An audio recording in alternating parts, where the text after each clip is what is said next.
Ang kwento ng pagtubos, Kabanata 47, Luther at ang Dakilang Repormasyon. Nangunguna sa mga tinawag na manguna sa simbahan mula sa kadiliman ng Papa tungo sa liwanag ng isang mas dalisay na pananampalataya, si Martin Luther. Masigasig, at tapat, walang alam na takot kundi ang takot sa Diyos, at kinikilala ang walang pundasyon para sa relihiyosong pananampalataya kundi ang banal na kasulatan. Si Luther ang taong para sa kanyang panahon, sa pamamagitan niya, na isagawan ng Diyos ang isang dakilang gawain para sa repormasyon ng simbahan at sa kaliwanagan ng mundo. Habang isang araw na sinusuri ang mga aklat sa aklatan ng unibersidad, natuklasan ni Luther ang isang Latin na Biblia. Narinig niya noon ang mga pira-piraso ng mga ebanghelyo at mga sulat sa pampublikong pagsamba, at inisip niya na ang mga iyon ay ang kabuuan ng salita ng Diyos. Ngayon, sa unang pagkakataon, tiningnan niya ang buong Biblia. Sa pinaghalong sindek at pagtataka ay inilipat niya ang mga sagradong pahina, na may bumilis na tibok at tumitibok na puso ay binasa niya para sa kanyang sarili ang mga salita ng buhay, huminto paminsan-minsan para bumulakas, o kung bibigyan ako ng Diyos ng ganoong aklat para sa aking sarili. Ang mga anghel ng langit ay nasa kanyang tabi, at ang mga sinag ng liwanag mula sa trono ng Diyos ay nagpahayag ng mga kayamanan ng katotohanan sa kanyang pangunawa. Noon pa man ay natakot siyang masaktan ng Diyos, ngunit ngayon ang malalim na pananalig sa kanyang kalagayan bilang isang makasalanan ay humawak sa kanya na hindi kailanman.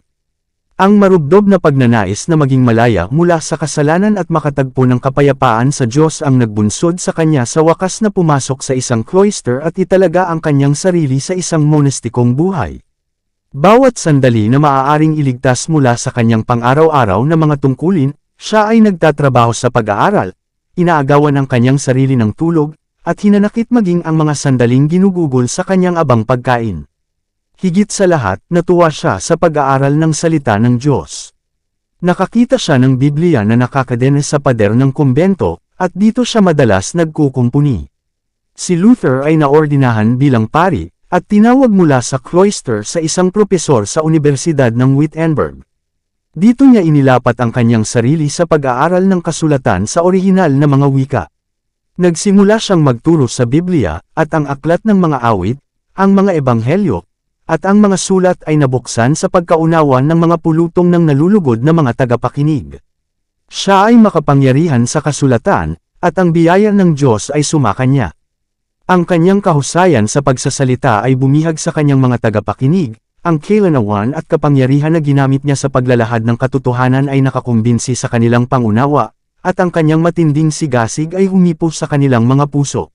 Isang lider sa reforma, sa probidensya ng Diyos ay nagpasya siyang bisitahin ang Roma. Isang indulhensya ang ipinangako ng Papa sa lahat ng dapat lumuhad sa tinatawag na hagdanan ni Pilato. Isang araw ay ginagawa ni Luther ang gawaing ito, nang biglang isang tinig na parang kulog ang tila nagsabi sa kanya, ang matuwid ay mabubuhay sa pananampalataya. Siya ay tumindig sa kanyang mga paa sa kahihiyan at takot, at tumakas mula sa pinangyarihan ng kanyang kahangalan. Ang tekstong iyon ay hindi nawala ng kapangyarihan sa kanyang kaluluwa. Mula noon ay mas malinaw niyang nakita kaysa dati ang kamalian ng pagtitiwala sa mga gawa ng tao para sa kaligtasan, at ang pangangailangan ng patuloy na pananampalataya sa mga merito ni Kristo. Ang kanyang mga mata ay nabuksan, at hindi na muling ipipikit, sa satanic delusyon ng Papa. Nang italikod niya ang kanyang mukha mula sa Roma ay tumalikod din siya sa puso, at mula noon ay lumawak ang paghihiwalay, hanggang sa pinutol niya ang lahat ng kaugnayan sa simbahan ng Papa. Pagkatapos ng kanyang pagbabalik mula sa Roma, natanggap ni Luther sa Universidad ng Wittenberg ang antas ng doktor ng kabanalan. Ngayon ay may kalayaan na siyang italaga ang kanyang sarili, gaya ng dati, sa mga banal na kasulatan na mahal niya. Siya ay gumawa ng isang think time na panata na pag-aralan ng mabuti at ipangaral ng may katapatan ang salita ng Diyos, hindi ang mga kasabihan at mga doktrina ng mga papa, sa lahat ng mga araw ng kanyang buhay. Hindi na siya basta monghe o propesor, kundi ang autorisadong tagapagbalita ng Biblia.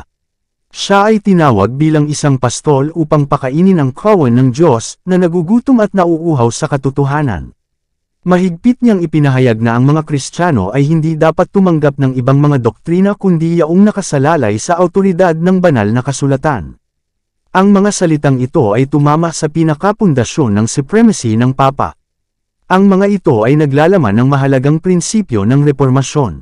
Si Luther ngayon ay buong tapang na pumasok sa kanyang gawain bilang isang kampyon ng katotohanan. Ang kanyang tinig ay narinig mula sa pulpito sa Time, solemn na babala. Inilagay niya sa harap ng mga tao ang nakakasakit na katangian ng kasalanan, at itinuro sa kanila na imposible para sa tao, sa pamamagitan ng kanyang sariling mga gawa, na bawasan ang pagkakasala nito o iwasan ang kaparusahan nito. Walang iba kundi ang pagsisisi sa Diyos at pananampalataya kay Kristo ang makapagliligtas sa makasalanan. Ang biyaya ni Kristo ay hindi mabibili, ito ay isang libreng regalo. Pinayuhan niya ang mga tao na huwag bumili ng indulhensya, ngunit tumingin ng may pananampalataya sa isang ipinakong manunubos. Isinalaysay niya ang sarili niyang masakit na karanasan sa walang kabuluhang paghahanap sa pamamagitan ng kahihiyan at penitensya upang makamtan ang kaligtasan, at tiniyak sa kanyang mga tagapakinig na sa pamamagitan ng paglayo sa kanyang sarili at paniniwala kay Kristo na siya ay nakatagpo ng kapayapaan at kagalakan. Ang mga turo ni Luther ay nakaakit ng atensyon ng mga maalalahaning isipan sa buong Alemanya. Mula sa kanyang mga sermon at sulat ay naglabas ng mga sinag ng liwanag na gumising at nagpapaliwanag sa libo-libo. Isang buhay na pananampalataya ang pumalit sa patay na formalismo kung saan ang simbahan ay matagal ng pinanghawakan. Ang mga tao ay araw-araw na nawawalan ng tiwala sa mga pamahiin ng Romanismo. Ang mga hadlang ng pagtatangi ay nagbibigay daan. Ang salita ng Diyos, kung saan sinubok ni Luther ang bawat doktrina at bawat pag-aangkin, ay parang isang tibak na may dalawang talam, na tumatagos sa puso ng mga tao. Kahit saan ay nagising ang pagnanais para sa espiritual na pag-unlad. Sa lahat ng dako ay may pagkagutom at pagkauhaw sa katwiran na hindi pa nakikilala sa loob ng mahabang panahon.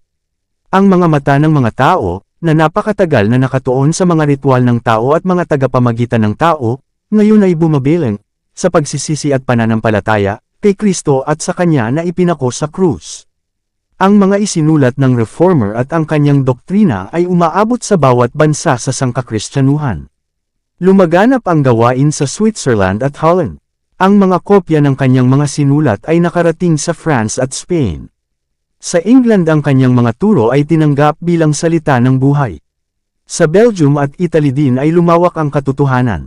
Libo-libo ang nagising mula sa kanilang parang kamatayang pagkahimatay tungo sa kagalakan at pag-asa ng isang buhay ng pananampalataya. Nakipaghiwalay si Luther sa Roma. Ang Roma ay desidido sa pagkawasak ni Luther, ngunit ang Diyos ang kanyang depensa. Ang kanyang mga doktrina ay narinig sa lahat ng dako, sa mga kumbento, sa mga kubo, sa mga kastilyo ng mga maharlika, sa mga universidad, sa mga palasyo ng mga hari, at ang mga marangal na tao ay bumangon sa lahat ng dako upang suportahan ang kanyang mga pagsisikap. Sa isang panawagan sa emperador at maharlika ng Alemanya alang-alang sa reformasyon ng Kristyanismo, sumulat si Luther tungkol sa Papa, nakakapangilabot na pagmasdan ng taong nagtuturo sa kanyang sarili bilang kahalili ni Kristo, na nagpapakita ng kareligan na walang katumbas na emperador. Ito ba ay tulad ng kaawa-awang si Jesus, o ang abang Pedro? Siya ang, sabi nila, ang Panginoon ng mundo. Ngunit si Kristo, na ipinagmamalaki niyang kinatawan, ay nagsabi, ang aking kaharian ay hindi sa sanlibutang ito. Maaari bang ang mga pamamahala ng isang kinatawan ay higit pa sa kanyang nakatataas? Ganito ang isinulat niya tungkol sa mga universidad, labis akong natatakot na ang mga universidad ay magiging mga dakilang pintuan ng impyerno, maliban kung sila ay masigasig na magsisikap sa pagpapaliwanag ng banal na kasulatan, at pag-uukit sa mga ito sa puso ng mga kabataan. Pinapayuhan ko na walang sinuman na ilagay ang kanyang anak kung saan ang mga kasulatan ay hindi naghahari higit sa lahat. Ang bawat institusyon kung saan ang mga tao ay walang tigil na abala sa salita ng Diyos ay dapat maging tiwali. Ang panawagan na ito ay mabilis na kumalat sa buong Alemanya, at nagdulot ng malakas na impluwensya sa mga tao. Ang buong bansa ay napukaw na mag-rally sa pamantayan ng reforma. Ang mga kalaban ni Luther, na nag-aapoy sa pagnanais na maghayganti, ay hinimok ang Papa na gumawa ng mga mapagpasyang hakbang laban sa kanya. Ipinag-utos na ang kanyang mga doktrina ay dapat na hinatulan kaagad. 60 araw ang ipinagkaloob sa reformador at sa kanyang mga tagasunod.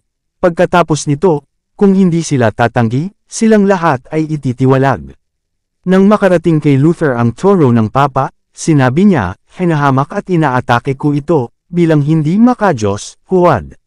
Si Kristo mismo ang hinahatulan doon. Ako ay nagagalak sa pagkakaroon ng gayong mga karamdaman para sa pinakamabuting dahilan. Nakakaramdam na ako ng higit na kalayaan sa aking puso, sapagkat sa wakas ay alam ko na ang Papa ay Antikristo, at ang kanyang trono ay kay Satanas mismo. Ngunit ang salita ng Papa ng Roma ay may kapangyarihan pa rin. Ang bilangguan, pagpapahirap, at tibak ay mga sandata na makapangyarihan upang ipatupad ang pagpapasakop. Ang lahat ay tila nagpapahiwatig na ang gawain ng reformador ay malapit ng magsara. Ang mahihina at mapamahiin ay nanginag sa harap ng utos ng Papa, at samantalang may pangkalahatang pakikiramay kay Luther, marami ang nakadama na ang buhay ay napakamahal upang ipagsapalaran sa layunin ng reforma. Dito nagtatapos ang Kabanata 47. Para updated ka sa susunod na kabanata, ay huwag kalimutang mag-subscribe, mag-follow at mag-share sa ating channel Renilab TV. Maraming salamat po.